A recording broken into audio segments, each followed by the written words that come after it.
Hello friends, मैं हूं असना फ़ातिमा और आप देख रहे हैं अल्फैज़ एजुकेशन।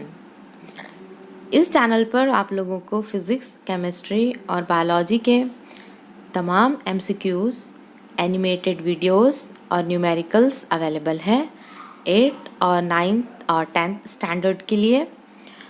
और उसी तरीके से हम Maharashtra state board 12th class के लिए फ़िज़िक्स, केमिस्ट्री और बायोलॉजी के वीडियोस लेकर आए हैं। तो चैनल को लाइक, शेयर एंड सब्सक्राइब ज़रूर कीजिए। और चैनल की लिंक जो है आपको डिस्क्रिप्शन बॉक्स में अवेलेबल है, उसी तरीके से आई बटन में भी आप लोगों को दी गई है। और आप लोगों के जो डाउट्स हैं वो कमेंट बॉक्स में ज़रूर पूछिए। तो चलिए स्टार्ट करते हैं। स्टार्ट करने से पहले जिस तरीके से बुक में आप लोगों को 4 क्वेश्चंस दिए गए हैं, कैन यू रिकॉल, यानी कि हमें थोड़ा 11th क्लास का जो बेसिक है वो कवर करना ज़रूरी है। So we are going to flashback. First question is what is a circular motion. Circular motion किसे कहते हैं? What is a circular motion? The motion of a particle along the circumference of a circle, along the circumference of a circle is called a circular motion। यानी कि जब भी कोई particle क्या कर रहा है, सर्कमफ्रेंस ऑफ सर्कल में क्या हो रहा है, मूव कर रहा है, इसे हम क्या कहेंगे, सर्कुलर मोशन कहेंगे। जो सेकंड क्वेश्चन आप लोगों को दिया गया है, what is the concept of centre of मास। इस सेंटर ऑफ मास का कंसेप्ट क्या है कि सेंटर ऑफ मास हम किसे कहते हैं। So what is the centre of mass? Centre of mass, centre of mass, that is COM or CM. It is the point where center of mass, it is the point where whole mass of a body, whole mass of a body is supposed to be concentrated, supposed to be concentrated। यानी कि body का वो point जहां पर उसका पूरा की पूरा मास जो है वो क्या होता है, कॉन्सेंट्रेट होता है। जिस तरीके से आप लोगों ने देखा होगा कि जो कुछ स्टूडेंट्स होते हैं वो अपनी क्या है, नोटबुक को क्या करते हैं, ऐसा उंगली पर क्या करते हैं, घुमाते हैं। इसका मतलब ये है कि उन्हें पता है कि वो बॉडी का सेंटर ऑफ मास कहाँ है, वो पॉइंट के ऊपर बॉडी की पूरी मास जो है वो क्या हो चुकी है, कॉन्सेंट्रेट हो चुकी है। ऐसा पॉइंट जहां पर बॉडी का होल मास कॉन्सेंट्रेट हो जाता है, इसे हम सेंटर ऑफ मास कहते हैं। नेक्स्ट क्वेश्चन नंबर 3 आप लोगों को दिया गया है, what are the kinematical equation of motion. Third question दिया गया है, काइनेमेटिकल इक्वेशन ऑफ मोशन। तो काइनेमेटिकल इक्वेशन ऑफ मोशन 3 है। First equation is v is equals to u plus at, second is s is equals to ut plus half at square, and the third equation is v square is equal to u square plus 2as। 9th standard से हम motion और types of motion में ये देखते हैं कि Newton के जो 3 काइनेमेटिकल इक्वेशंस जो दिए थे, फर्स्ट है v is equals to u plus at, second है s is equals to ut plus half at square, and third है v square is equals to u square plus 2as। Next जो थर्ड question आप लोगों को दिया गया है वो है, do you know the real and the pseudo force. Real force और सीडो फोर्स ये 2 किस्म के फोर्स होते हैं। 11th स्टैंडर्ड में भी ये आपने देख चुके हैं कि रियल फोर्स यानी कि हकीकी कुव्वत है, किसे कहते हैं real force? The force which have a physical origin.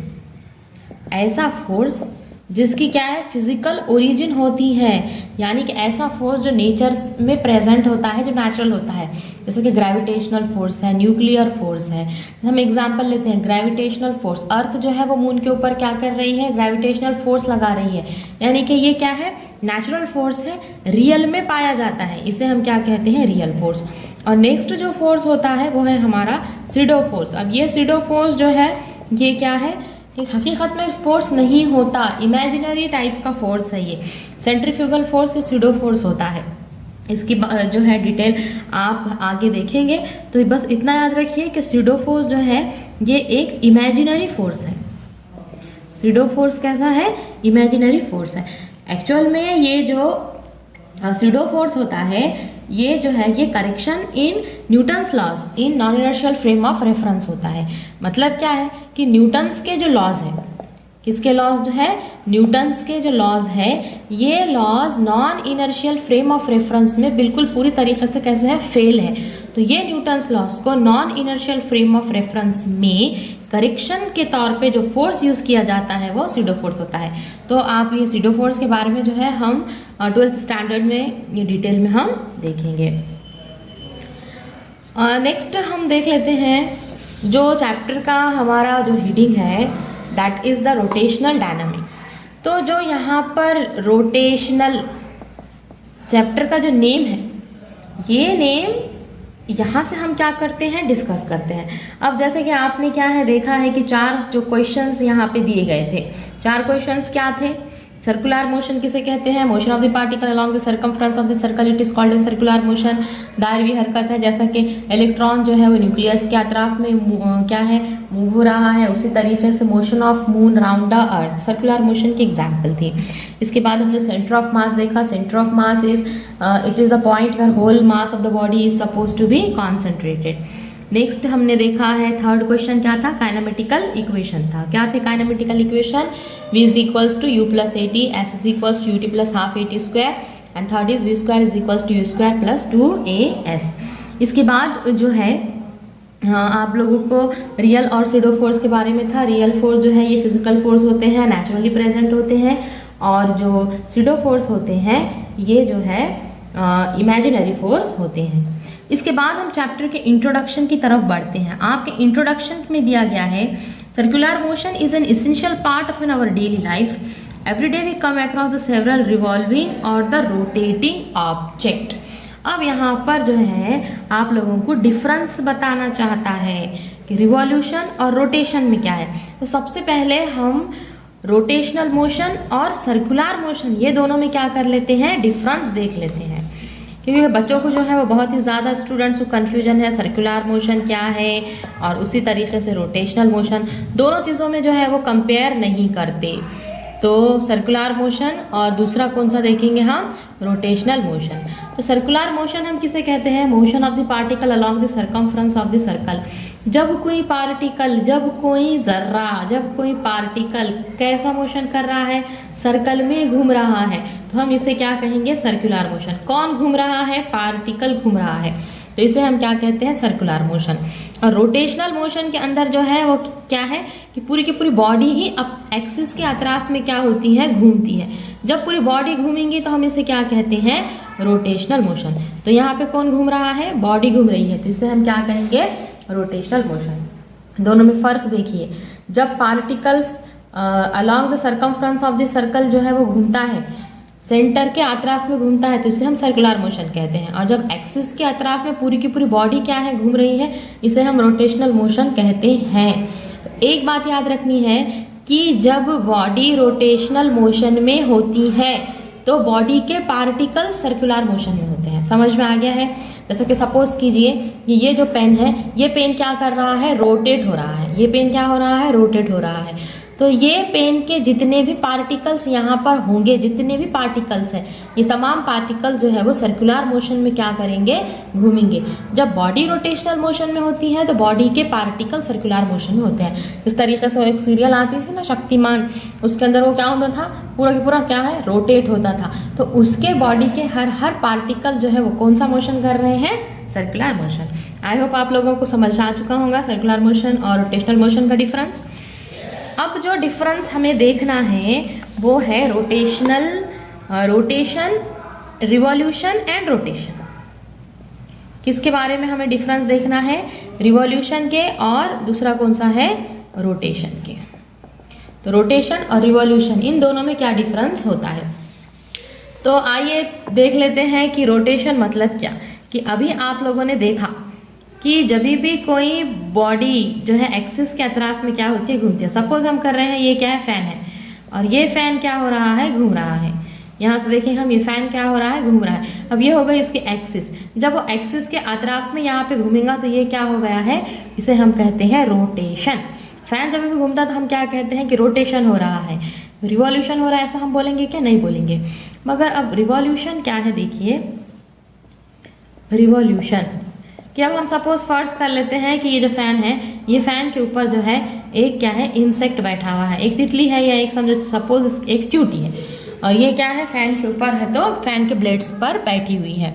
अब ये जो फैन क्या हो रहा है, रोटेट हो रहा है। इसका मतलब कि ये जो चींटी है या जो इंसेक्ट है वो भी क्या हो रहा है, यहाँ पे हम ले लेते हैं ये इंसेक्ट है, ये भी क्या हो रहा है, इसके साथ रोटेट हो रही है। मगर दोनों के अंदर जो है हम फर्क देखेंगे, डिफरेंस क्या है कि जब ये एक्सिस ये बॉडी के अंदर आ जाएंगे। यहाँ पे देखिए आप, ये क्या है, फैन है, ये जो फैन है, ये फैन पर हम क्या देखेंगे कि ये जो एक्सिस है ये फैन के कैसे आ रही है, ये फैन के अंदर आ रही है। आपको नजर आ रहा, फैन के कैसा आ रही है, ये अंदर आ रही है। इसका मतलब कि यहाँ पर कौन सा मोशन हुआ, ये रोटेशन है। और जब हम यहाँ पे इंसेक्ट की बात कर रहे हैं तो इंसेक्ट जो है, इंसेक्ट से ये जो एक्सिस है वो किधर है, एक्सटर्नल है, बाहर की जानिब है। तो यहाँ पर जो है वो क्या होगा, रिवॉल्यूशन होगा। तो आप लोगों को आई होप ये पॉइंट समझ में आ चुके होंगे कि रोटेशन और रिवॉल्यूशन में क्या फ़र्क है। जब एक्सिस बॉडी के अंदर होती है तो रोटेशन होता है, और एक्सिस बॉडी से बाहर होती है तो उसे हम क्या कहते हैं, रिवॉल्यूशन कहते हैं। नेक्स्ट पार्ट जो चैप्टर का जो नेम था वो था रोटेशनल डायनामिक्स। अब हमने rotation, circulation, circular motion, revolution ये तमाम देख चुके हैं। अब हम आगे बढ़ते हैं डायनामिक्स की जानिब। तो डायनामिक्स क्या है, सबसे पहले जो डायनामिक्स है, what is the dynamics, dynamics it is related to moving things, है ना। तो डायनामिक्स समझने से पहले हम देख लेते हैं मैकेनिक्स के बारे में।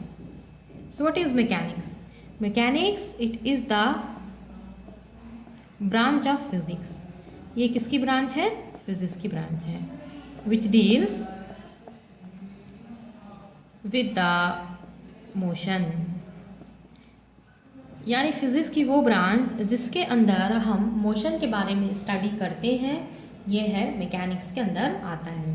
यानी जो भी चीज़ मूव हो रही है ये रिलेट कर रही है किसके साथ, मैकेनिक्स के साथ। सो ये जो डायनामिक्स है, it is dynamic, it is related to the motion. तो सबसे पहले हम क्लासिफिकेशन देख लेते हैं मैकेनिक्स की। मैकेनिक्स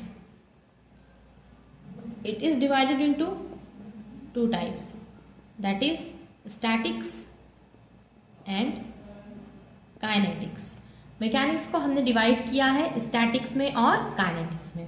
अब स्टैटिक्स ये जो वर्ड है, इस वर्ड का मीनिंग ये होता है कि बॉडी जो है स्टेडी स्टेट में है, बॉडी जो है वो इक्विलिब्रियम कंडीशन में है, स्टेडी स्टेट में होती है। बॉडी कैसी होती है, स्टेडी होती है। जिस तरीके से रिजिड बॉडी है, रिजिड बॉडी है मीन्स क्या है, हमारे पास हम एग्जाम्पल ले लेते हैं कि पत्थर है। अब ये पत्थर कैसा है, रिजिड है। तो ये जो रिजिड बॉडी है अब इक्विलिब्रियम पोजीशन में क्यों है, रेस्ट हालत में क्यों है, कि सपोज देखिए, सपोज एक डस्टर है तो इसका जो वेट है, इसका जो मास है वो क्या है, डाउनवर्ड डायरेक्शन में है। और उसी तरीके से अर्थ जो है इसके ऊपर क्या लगा रही है, फोर्स लगा रही है। तो ये दोनों फोर्स एक दूसरे को क्या कर रहे हैं, बैलेंस कर रहे हैं। इसलिए ये बॉडी कौन सी हालत में है, रेस्ट की हालत में है। यानी कि जब बॉडी इक्विलिब्रियम कंडीशन में होंगी, जब बॉडी कहाँ होंगी, इक्विलिब्रियम कंडीशन में होंगी, इसका मतलब ये it is under the statics. और जब भी हम देखते हैं कि क्या हो रहा है, मोशन हो रहा है। So kinetics it actually deals with motion, kinetics it actually deals with motion. जब भी हरकत होती है, मोशन होता है, तो वो किसके अंडर आता है, काइनेटिक्स के अंदर आता है। तो मोशन कोई भी चीज़ का हो सकता है। एग्जाम्पल कि आप मूव कर रहे हैं, एक जगह से दूसरी जगह जा रहे हैं, कार मूव हो रही है, किसी भी टाइप का मोशन जो है वो किसके अंदर आएगा, काइनेटिक्स के अंदर आएगा। यानी कि यहाँ पर हम देखेंगे मैकेनिक्स को दो पार्ट में डिवाइड किया है, स्टैटिक्स एंड काइनेटिक्स। जब भी हम रिजिड बॉडी या इक्विलिब्रियम कंडीशन कहते हैं वो स्टैटिक्स के अंदर आती है, और जब भी हम मोशन की बात करते हैं वो काइनेटिक्स के अंदर आता है। अब ये जो काइनेटिक्स है, ये काइनेटिक्स इसको हमने डिवाइड किया है, इसके भी दो टाइप्स हैं। फर्स्ट है यहाँ पर काइनेमेटिक्स। फर्स्ट इसमें क्या है? काइनेमेटिक्स। और दूसरा इसके अंदर क्या है? डायनामिक्स। यानी आपको डायनामिक्स समझने से पहले ये तमाम चीज़ें क्लियर होनी चाहिए। डायनामिक्स किसका पार्ट है? काइनेटिक्स का। काइनेटिक्स किसका है? मैकेनिक्स का। और मैकेनिक्स किसकी ब्रांच है? फिजिक्स की ब्रांच है। यानी डायनामिक्स किसको रिलेट करता है? It relate with the motion. यानी जहाँ पर भी डायनामिक्स आएगा यानी कि वो तमाम चीज़ें जो कैसी है? मूविंग है। कैसी है? मूविंग। यानी यहाँ पर जो हमने देखा है जो डायनामिक्स है it related with moving things. आ गया है आप लोगों को समझ में? यानी dynamics it is relate with the moving things. Dynamics की बात कर रहे हैं तो हम फिर से देख लेते हैं कि मैकेनिक्स के जो दो पार्ट्स थे, स्टैटिक्स और काइनेटिक्स। इसमें स्टैटिक्स का इसका तो कोई मैटर ही नहीं है, ये तो क्या है? रेस्ट में है, इक्विलिब्रियम पोजीशन में है। और ये काइनेटिक्स के अंदर जो है यहाँ पर हम देखेंगे कि बॉडी जो है वो कैसी है? मूविंग है।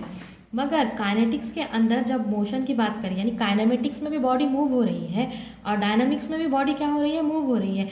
यानी कि डिफरेंस दोनों में क्या है हम ये देख लेते हैं। जब हम काइनेमेटिक्स की बात करते हैं तो हम देखेंगे कि एक बॉडी जो है वो क्या हो रही है? मूव हो रही है। तो जब इसके अंदर हम देखते हैं कि हमें काय काय की ज़रूरत है, जो पैरामीटर्स हमें लगेंगे ये है हमारा डिस्प्लेसमेंट, दूसरा है वेलोसिटी, नेक्स्ट है स्पीड, नेक्स्ट है एक्सेलरेशन। यानी कि ये जो तमाम पॉइंट्स है ये क्या में लगेंगे? मोशन ऑफ द बॉडी बताने को रिप्रेजेंट करने के लिए हम यूज़ करते हैं। तो यहाँ पर ये मोशन तो हो रहा है तो ये काइनेमेटिक्स में बताएगा, लेकिन इसका कॉज, इसकी वजह क्या है कि मोशन क्यों हो रहा है, उसका रीज़न क्या है और कौन से फोर्स उसके ऊपर अप्लाई हो रहे हैं ये नहीं बताता। लेकिन डायनामिक्स के अंदर जो है ये अप्लाइड फोर्स के बारे में बताता है, उसका कॉज क्या है, किस वजह से जो है बॉडी मूव हो रही है, ये जो है डायनामिक्स के अंदर बताया जाता है। नेक्स्ट पार्ट जो है वो हम देखते हैं kinematics of circular motion. Circular motion की काइनेमेटिक्स के बारे में जानते हैं। Kinematics of circular motion. अब सर्कुलर मोशन जो है समझने से पहले हम यहाँ पर देख लेते हैं कि सर्कुलर मोशन की डेफिनेशन जो थी वो क्या थी। सर्कुलर मोशन हमने किसे कहा था? The motion of the particle along the circumference of a circle. यानी कि जब भी कोई बॉडी या पार्टिकल जो है वो क्या कर रहा था? सर्कल में घूम रहा था, हमने इसे क्या कहा था? सर्कुलर मोशन कहा था। जिसके एग्जाम्पल हमने क्या लिए थे? Motion of electron round the nucleus और motion of earth round the sun, ये सर्कुलर मोशन की एग्जाम्पल थी। अब इसकी काइनेमेटिक्स जान लेते हैं। जैसे ही काइनेमेटिक्स की हम बात करते हैं तो सर्कुलर मोशन हो रहा है तो न्यूटन के मुताबिक क्या है कि जब भी कोई मोशन होता है, मोशन हो रहा है यानी कि उसके अंदर क्या होना चाहिए? डिस्प्लेसमेंट होना चाहिए। यानी कि वो कितना गया है, उसकी वेलोसिटी क्या थी, यानी वो किस वेलोसिटी से जा रहा है, और उसका एक्सेलरेशन क्या था, यानी कि मूव होते वक्त उसकी वेलोसिटी में कितना चेंज आया है। तो ये है न्यूटन के मुताबिक जो न्यूटन ने पॉइंट हमें बताए हैं। हम देख लेते हैं कि क्या है सर्कुलर मोशन हो रहा है। सर्कुलर मोशन हो रहा है यानी कि एक पार्टिकल है और ये पार्टिकल जो है सेंटर से जो ये हो गया है सेंटर यानी कि ओरिजिन, और इसका रेडियस वेक्टर है सपोज 3 मीटर। तो एक पार्टिकल जो है ये ए पोजीशन पर है। अब सपोज ये पार्टिकल ए से जाना है बी पर, बी से सी पर, यानी ये टोटल सर्कुलर मोशन ये क्या है कर रहा है। तो हम एक एग्जांपल के थ्रू इसे ले लेते हैं कि सपोज कि दो फ्रेंड्स हैं, सपोज इसका नाम है एक्स और दूसरा एक फ्रेंड है जो कहीं और प्रेजेंट है, यहाँ पर मौजूद नहीं है वो, जिसका नाम है बी, और ये दोनों एक दूसरे से जो है वो कॉल पे बात कर रहे हैं। अब इसके अंदर हमें देखना है कि ए जो है बी से जब बात करता है और बताता है कि वो टी टाइम पर एक्स डिस्प्लेसमेंट इसने क्या है कवर किया है, तो फर्स्ट 1 सेकेंड के अंदर ये इसने कितना डिस्टेंस कवर किया है? 3 मीटर। तो जब ये B क्या करता है डिस्प्लेसमेंट में और टाइम और डिस्प्लेसमेंट में क्या है वो ग्राफ बनाता है कि 1 सेकेंड में ये 3 मीटर डिस्टेंस कवर किया है। इसके बाद ये A पोजीशन से जाता है B पोजीशन पर। A से कहाँ जा रहा है? ये B पर। तो अब उसने 1 सेकेंड में, नेक्स्ट 1 सेकेंड में इसने कितना डिस्टेंस कवर किया? फर्स्ट 1 सेकेंड में इसने 3 मीटर कवर किया था। अगले 1 सेकेंड में इसने फिर से कितना 3 मीटर क्या है डिस्टेंस कवर किया। क्योंकि जब सर्कुलर मोशन होता है तो यहाँ पर रेडियस की वैल्यू तो क्या होंगी? चेंज होंगी क्या? नहीं होंगी। तो फिर से वो दूसरे सेकेंड में वो 3 मीटर गया है। इसके बाद वो बोलता है कि तीसरे सेकेंड में फिर से 3 मीटर गया, चौथे सेकेंड में वो फिर से 3 मीटर गया। यानी कि जब इसका जो B दोस्त है ये क्या करेगा? ग्राफ बनाएगा कि पहले 1 सेकेंड के अंदर ये कितना गया है? 3 मीटर गया है। दूसरे सेकंड के अंदर फिर से ये 3 मीटर गया है। तीसरे सेकंड के अंदर भी फिर से 3 मीटर गया है। चौथे सेकंड, यानी इसका मतलब ये कहेगा कि B के लिए A जो X है, ये B फ्रेंड के लिए जो X फ्रेंड है वो कैसा है? स्टेडी है, यानी कि वो मूव ही नहीं हो रहा है। एक्चुअल में ये टाइम के साथ साथ ये जो फर्स्ट पर्सन है वो क्या हो रहा है? मूव हो रहा है। लेकिन B के हिसाब से वो पर्सन कैसे है? स्टेडी है। तो यहाँ पर जैसे हम देखेंगे कि 1 सेकेंड में 3 मीटर, फिर दूसरे सेकेंड में 3 मीटर, फिर तीसरे सेकेंड में 3 मीटर, इस तरीके से क्या हो रहा है? इसका डिस्प्लेसमेंट क्या हो रहा है? यहाँ पे चेंज तो हो रहा है, लेकिन B के हिसाब से ये कैसा है? स्टेडी है। इसका मतलब ये हुआ कि सर्कुलर मोशन के अंदर पार्टिकल जो है वो अपनी जगह चेंज तो करता है, यानी एक पॉइंट से दूसरे पॉइंट पर जाता है लेकिन फिर से वापस पलटकर वहीं पर आ जाता है। यानी कहीं पर भी वो मूव होता है क्या? नहीं होता। जैसा कि हम एग्जांपल फैन की लेते हैं कि फैन के ब्लेड्स जो है वो सर्कुलर मोशन तो कर रहे हैं लेकिन कहीं पर वो जाते हैं क्या? नहीं जाते। तो इस तरीके से यहाँ पर जो है वो लीनियर कंसेप्ट जो है ये पूरी तरीके से कैसा हो चुका है? फेल हो चुका है। यहाँ पर linear velocity, linear displacement, linear acceleration, जो लीनियर कंसेप्ट था वो बिल्कुल पूरी तरीके से यहाँ पर सर्कुलर मोशन में फेल हो चुका है।